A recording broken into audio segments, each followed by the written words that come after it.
Alright, hello and welcome again to Learning the English Language with Mr. Techno. On today's episode, we're going to be looking at a very important topic in the English language known as the English pronouns, as you can see on the board. Okay, so let's get right to it. Now, firstly, I'll need you to know what a pronoun is. Alright, a pronoun is simply a word or a group of words. It's one of the parts of speech in the English language. A pronoun is a word or a group of words that we use in place of nouns. They can replace nouns in sentences. Okay, now the basic importance of pronouns in the English language communication system is that pronouns help us avoid the excessive or unnecessary repetition of nouns. So with the use of pronouns, we can avoid having to use nouns more than is needed or more than is necessary. Okay, so your pronouns are equally of different types. We have various types of pronouns, all right, ranging from number one, the personal pronoun. Number two, we have what is called the possessive pronoun. Number three, we have what is called the relative pronoun. We have what is called the reflexive pronoun. We have what is called the demonstrative pronoun. We have what is called the reciprocal pronoun. And then we have what is called the interrogative pronoun. Okay, so I'll quickly make a list of these pronouns so you can see them on your screen.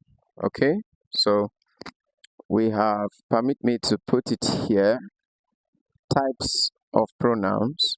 Number one, we have what is called personal. Number two, we have what is called possessive. Number three, we have the relative pronouns. Number four, we have reflexive pronouns. Number five, we have reciprocal pronouns. Number six, we have demonstrative pronouns. And then number seven, we have the interrogative pronouns. Good. So we get that. All right. So can we run through that again, please? The types of pronouns: personal, possessive, relative, reflexive, reciprocal, demonstrative, and interrogative. All right. So let's take a quick look at these types of pronouns. Okay, so I'm going to do successive videos on the pronoun types because we cannot talk about all of these pronouns just on one video or in one class. So let's start with the personal pronouns, these guys. Okay, so personal pronouns are simply pronouns that make reference to persons, hence the name personal. So these are pronouns whose reference, okay, are specifically to persons, to persons, to persons. Now, your personal pronouns can be classified in various ways. The personal pronouns can be classified via what we call cases, C-A-S-E-S. They can be classified via what we call persons because they make reference to persons. And when they make reference to persons, they do so in cases. Do you get what I'm saying? All right. And then they can also be classified according to number and according to gender. Are you there? According to number and according to gender. Okay. Now we proceed. The personal pronouns make use of two main types of cases, which are the subjective case, also called the subject case, and the objective case. Okay, so you can see it here, classification. Number one is according to cases. And you should know that there are two basic cases when we look at personal pronouns. These cases are the subject case and the object case. When we classify personal pronouns according to persons, we have three categories of persons, as you can see here. We have the first person, we have the second person, and we have the third. Okay, now let's quickly look at the cases. Okay, subject case and the object case. Now you can see a table on your screen. I will advise you, put it down on your notebook or paper or journal or your notepad, whatever it is you're using to listen on this video. Okay, so the subject case contains pronouns that must occupy subject positions. You should write that down. The subject case contains pronouns that must occupy subject positions. The next question then is, who is a subject? Or when is a word or a group of words said to occupy the subject position? Okay, now there are three basic definitions of a subject, two of which you may be conversant with, okay, but I doubt if you're conversant with the third definition. So let's go. First definition of a subject is a performer or the performer of an action. That is the person carrying something out, the person executing an activity. Okay, take for example, the madman hit the driver. The madman hit the driver. Okay, you can see from that sentence that the person performing an action is the madman. Are you there? So that madman becomes the subject automatically because he is doing something. He is carrying out an activity. That's the first definition of a subject, the performer of an action. You can think of copious sentences where a person or group of persons are doing something. Okay? Now, a subject, definition number two, a subject is the topic of a sentence. So it is not all the time that a subject is a person doing something. Okay? A subject can be the topic. Are you there? So as a topic, a subject can be the person, the thing, the animal, the place, or the idea that we discuss. For example, I could say that learning the English language with Mr. Techno is so much fun. Now, it will interest you to know that the subject of that sentence, okay, is not a person, it's a topic, which is what? Learning the English language with Mr. Techno. That's the subject. Learning the English language with Mr. Techno. So no action was performed, all right? Okay, Mr. Techno didn't perform an action. You equally did not perform an action. Yes, you are just discussing an idea that the thought alone of learning English language with Mr. Techno is so much fun. So that in itself is the topic of our discussion. So it makes it the subject. All right. So in line with being the topic of a sentence, in line with a subject being the topic of a sentence, we could have topics like sports. We could have topics like food. We could have topics like prayer. We could have topics like games. We could have topics like traveling, history, and so on and so forth. All right. So all these are subjects when they are mentioned as the topic of discussion in a sentence. Okay. Now, the third definition of a subject is actually problematic because not so many people know it. So we can even describe it as esoteric. Okay. By the way, I hope you've seen my video on homonyms. All right, the lookalikes and the soundalikes. On that video, I spoke extensively on certain English words that have, sounds that are closely related, but at the end of the day, these words possess different meanings. All right? So you should endeavor to see the video on homonyms. Okay, moving on. The third definition of a subject, like I said, is not so popular.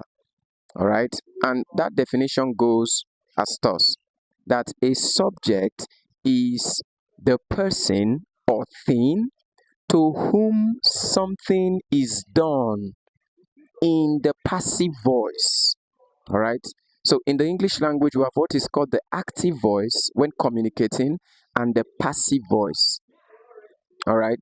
Now, I made a sentence initially while I started talking about the subject. I said something like the madman hit the driver. Do you get that? Now, in the passive voice, that sentence becomes, the sentence flips. It becomes, the driver was hit by the madman. The driver was hit by the madman. So, in that sentence, your driver or the driver rather becomes the subject, okay? Simply because he is the person to whom the hitting was done. Okay, but in this case, it took place in the passive voice. Are we there? Very good. So these are the three basic definitions of a sentence, of a subject. I beg your pardon. Okay, so um, I'd like you to look at them again before we move on. The three basic definitions of a subject, right there on your screen. I'd like you to look at them. 1, 2, and 3 with examples to show. Okay, so let's get right to it. Now, that's for a subject. Remember where we are on pronouns. We're talking about the subject case. So now we know what a subject is, and we know the definitions of a subject. It therefore means that all the pronouns that are in the subject case can occupy those positions. That is, they can be used as performers of actions, topics of sentence, and then persons or things to whom a thing is done in the passive voice. Did you get that? Good. So, I hit Mary on the head. I hit. Are you there? So, because I am performing an action, I am the subject. But notice I use the pronoun I. I made use of the pronoun I. I did not say me. I used I. This is because the pronoun I is from the subject case. So it can be used in a position for a person who performs an action. Okay? Now, the object of a sentence is that person that receives an action. So the subject actually performs while the object receives. Do you get that now? So if you have this basic definition, you will know how to use the subject case and the object case. It's very easy. Okay, so the subject performs, the object receives.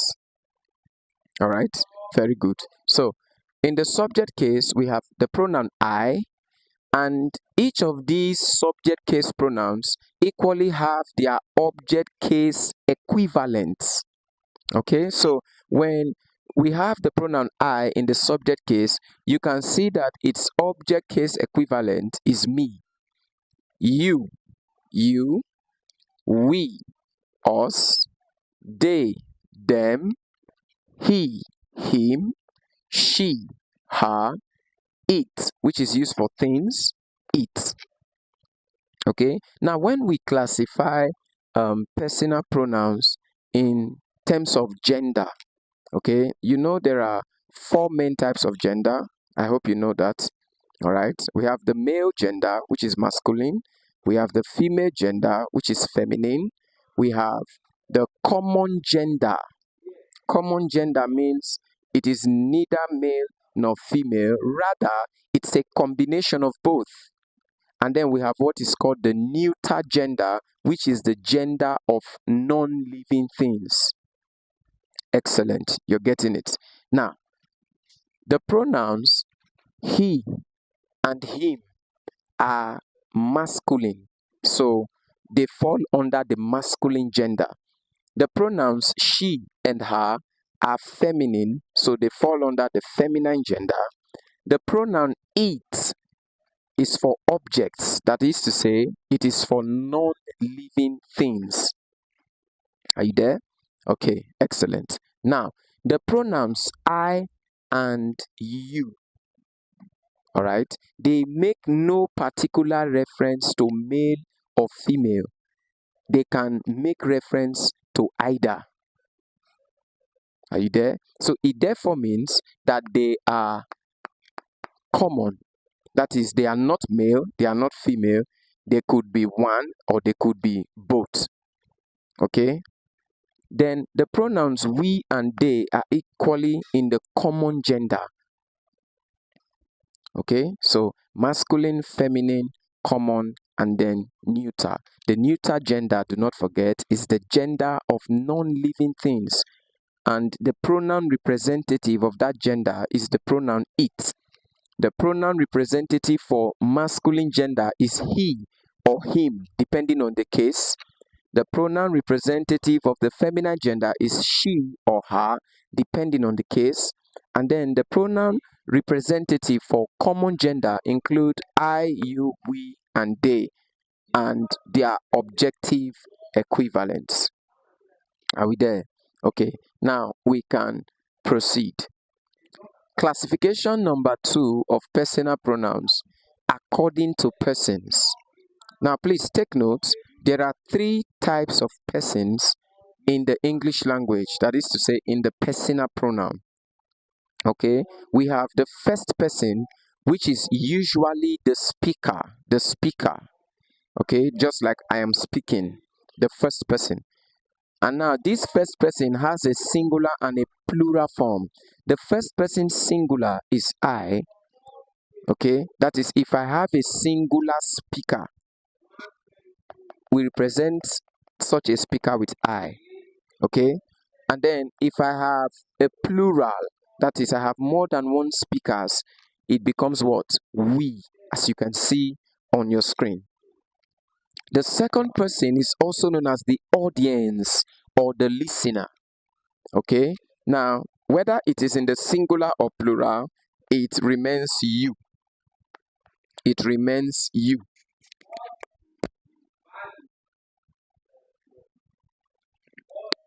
Okay, it remains you. Now we have the third person, which is also called the topic. So the third person position is occupied by things or people or places that we discuss. So when it is a male person, it is he. When it's a female, is she. When it is an object or a non-living thing, it is it. And then when they are plural, we use the pronoun they to make reference to them. Okay, so this is the basic classification of the personal pronouns. Number 1, classification according to cases, of which we have 2 main cases, the subject case and the object case. Classification 2, we have according to persons, where we have the first person, also known as the speaker, the second person, also known as the audience, and the third person, also known as the topic. Are we there? Excellent. Hello there. Are you looking for clear, simple, and effective science lessons that help you truly understand the subject? Welcome to our private online science tutorials designed for both local and international students. Whether you are simply studying biology, chemistry, physics, or basic science, we make each lesson engaging, understandable, and student-friendly.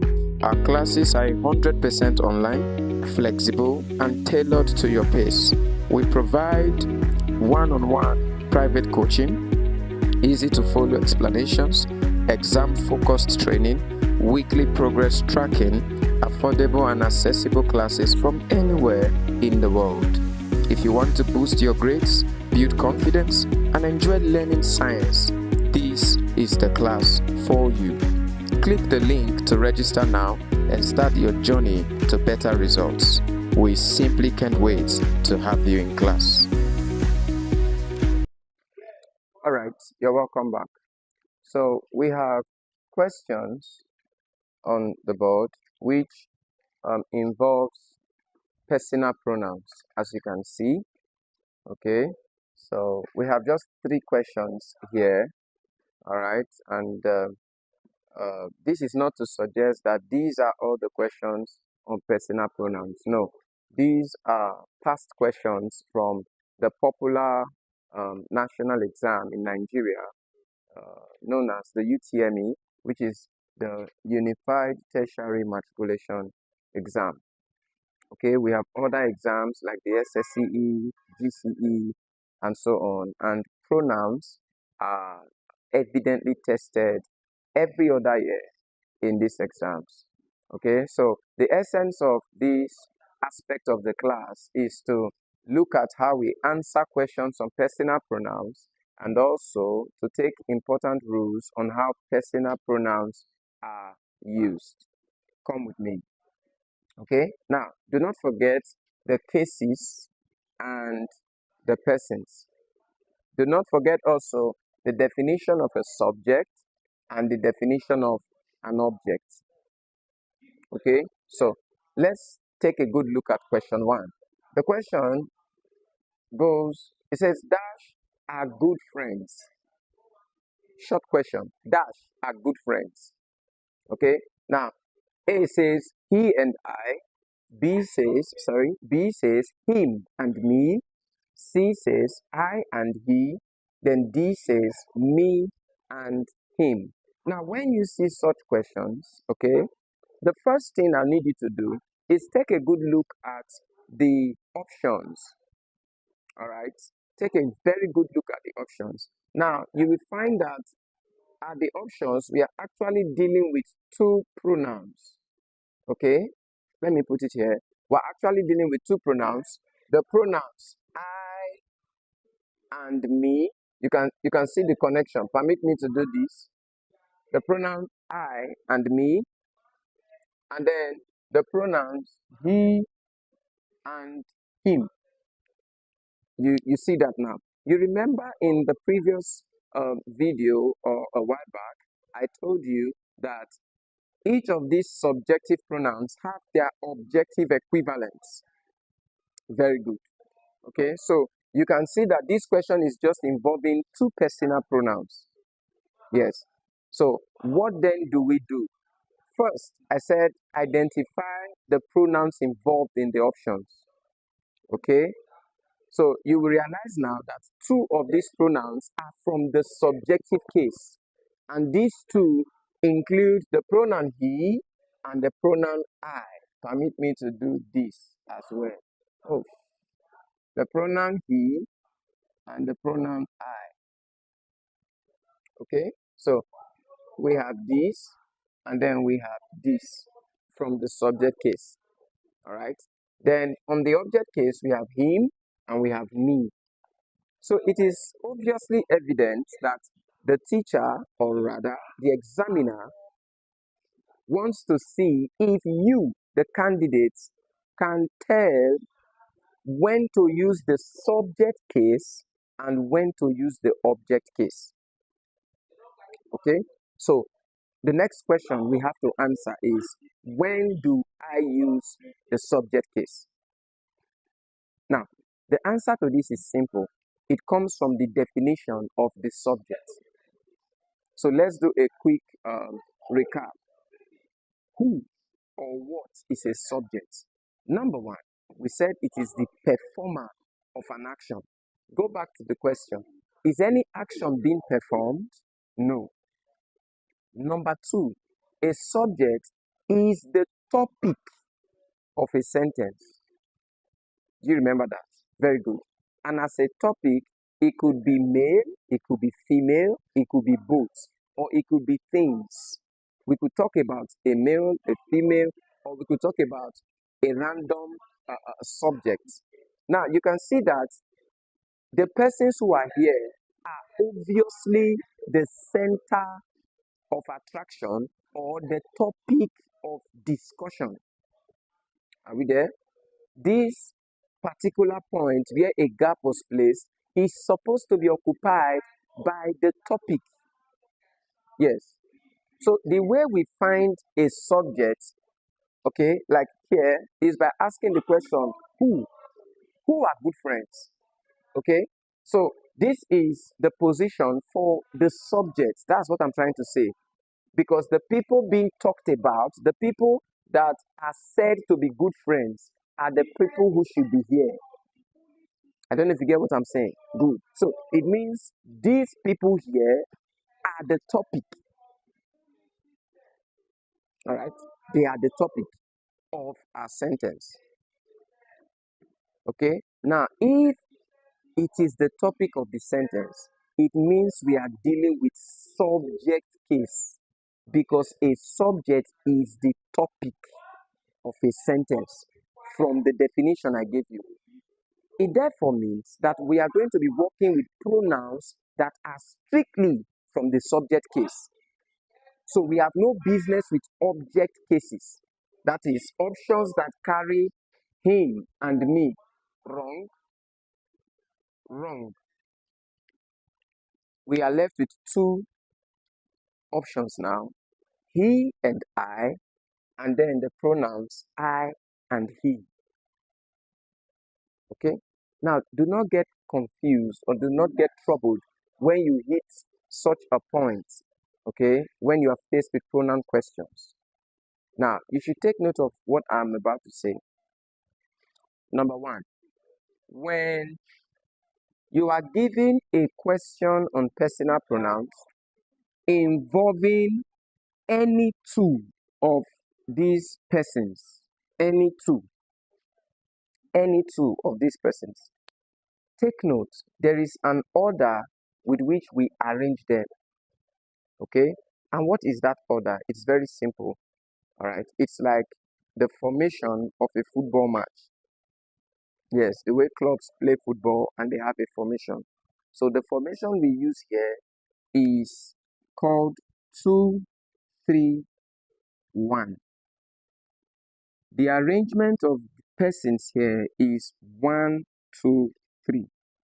But the formation for using them in a sentence is 2-3-1, meaning the second persons, you, should come first. The third persons, he, she, it, or they, should come second. That's why it's here. This is for the third persons. They are to come second. And then the first persons, I and we, will come last. That's the meaning of the formation 2-3-1. I'll take that again. When arranging persons in English, remember it is first, second, third persons respectively. But when we want to use them in sentences, or like in this case, in exam situations or contexts, we arrange these persons using the formation 2-3-1. 2 means the second person. So it means the second person should come first. The third persons, he, she, it, they, will come second, as you can see here. And then the first persons, I and we, will be placed at the end. Okay? Now, in our question, we are just dealing with two of such persons. He, as you can see, which is third person. You get that right? And then I, which is what? First person, rather.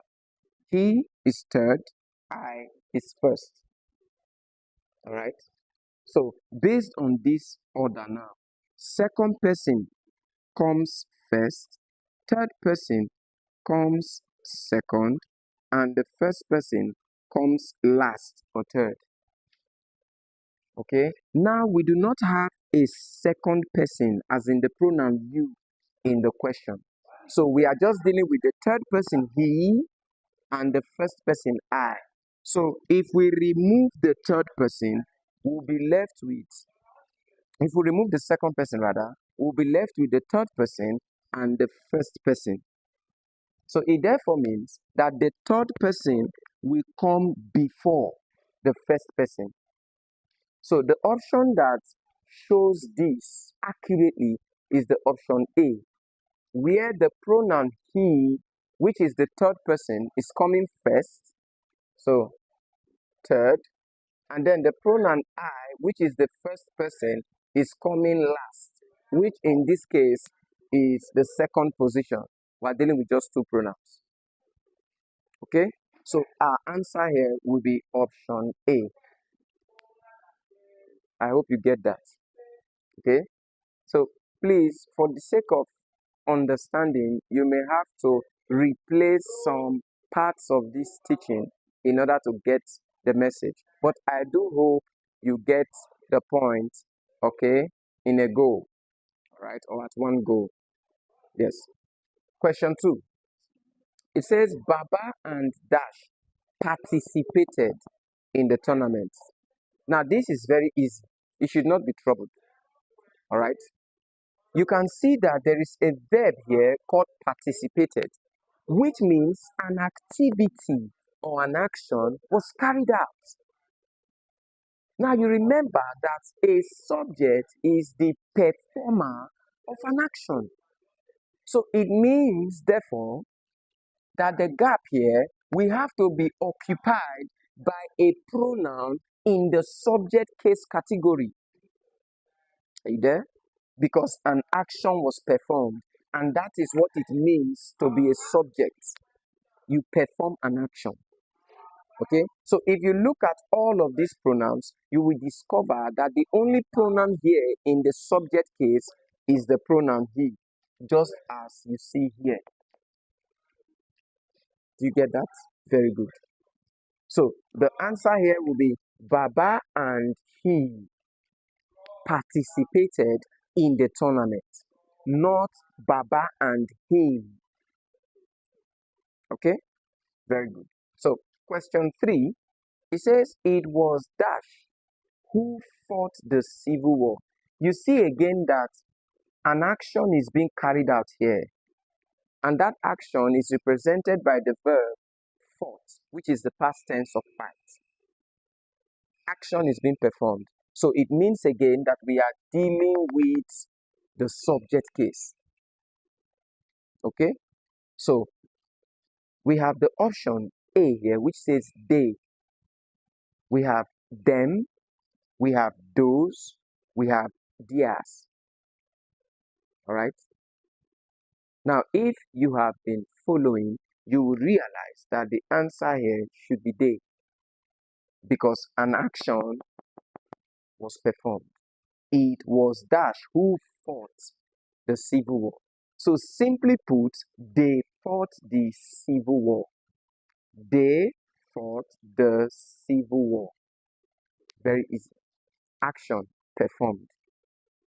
So in question 1, the subject was in the form of the topic of a sentence. Two persons who were good friends or who are good friends. Okay? And then we chose he and I as the answer. Because when I'm dealing with two persons in a personal pronoun question, the first person, I and we, should always come last. The second person, you, should come first. The third persons, he, she, it, or they, should come second. Okay? So you can see how easily I swept through those questions. And irrespective of the number of questions I may encounter on personal pronouns, with knowledge of these, the subject and object case, and these, I do not fear any evil whatsoever. Okay? Like the popular Psalm 23 goes. Okay? So I'm going to make a list of some basic personal pronoun rules that can help you in exam conditions. Ensure you take them down. Rule number 1. Rule number 1. When a noun and a pronoun, as in persons, are mentioned in a question or in a statement, the noun must come first before the pronoun, which means the pronoun must come last. So it means when I'm arranging persons in a sentence and I'm dealing with two persons, a noun and a pronoun, I must give preference to the noun in terms of order, in terms of arrangement. The noun must come first and then the pronoun follows. Just as you can see here, as carried out by JAM, the UTME examiners. Okay? They did not say he and Baba. No, they said Baba and he. So Baba here is a noun, he is a pronoun. And as you can evidently see on this question, the gap for the pronoun was placed after the noun. Because when I have two persons, a noun and a pronoun mentioned in a sentence, okay, the noun must come first.